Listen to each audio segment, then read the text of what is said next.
কোন ব্যক্তি যদি কোন রোজাদারকে ইফতারি করায়, আল্লাহ রাব্বুল আলামিন সেই রোজাদারের সমপরিমাণ সওয়াব ওই ইফতার যিনি করালেন তার আমলনামায় লিখে দেন। এতে রোজাদারের বিন্দুমাত্র সওয়াব কমানো হয় না। অনেকে মনে করে যে আমি সারাদিন না খেয়ে রোজা করলাম, ওর মুখের বাড়িতে ইফতারি করলে রোজাটা সে নিয়ে নেবে। না ভাই, আল্লাহ গরিব না যে তোমার রোজার সওয়াব আল্লাহ কমাই দিয়ে অমুক ব্যক্তিকে দিয়ে দিবে, মানে যিনি ইফতারি করাছে তাকে দেবে না। আল্লাহর পক্ষ থেকে আলাদা রোজাদারের সওয়াব তাকে দান করবে। আপনার হলো সওয়াব কোনো কম হবে না। এই ধারণা থেকে অনেকেই দেখা যাচ্ছে ইফতারি দাওয়াত দিলেও ইফতারি করতে চায় না। এটা ঠিক না।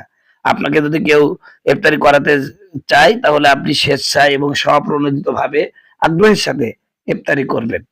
এবং আপনি গরিব মানুষ হলেও আপনি ইফতারি করাতে পারেন। কি করতে পারেন? ১ গ্লাস পানি খাওয়াইলেন, একটু খেজুর খাওয়াইলেন, সামান্য খাবার যদি খান, তাও আপনি আ রোজাদারকে ইফতারি করাচ্ছেন এবং তার সমপরিমাণ সওয়াব পাবেন। পেট ভরে খাওয়াতে হবে এমন না। পেট ভরে খাওয়াতে পারলে আলহামদুলিল্লাহ। অন্য একটা হাদিসে আসছে যে ব্যক্তি রোজাদারকে পরিতৃপ্তভাবে খাওয়াবে, আল্লাহ রাব্বুল আলামিন কিয়ামতের ময়দানে তাকে পরিতৃপ্ত করে খাওয়ায় দিবেন এবং সকল প্রকার পেরেশানি দূর করে দিবেন ইনশাআল্লাহ। আল্লাহ আমাদের আমল করার তৌফিক দান করুন। আমিন।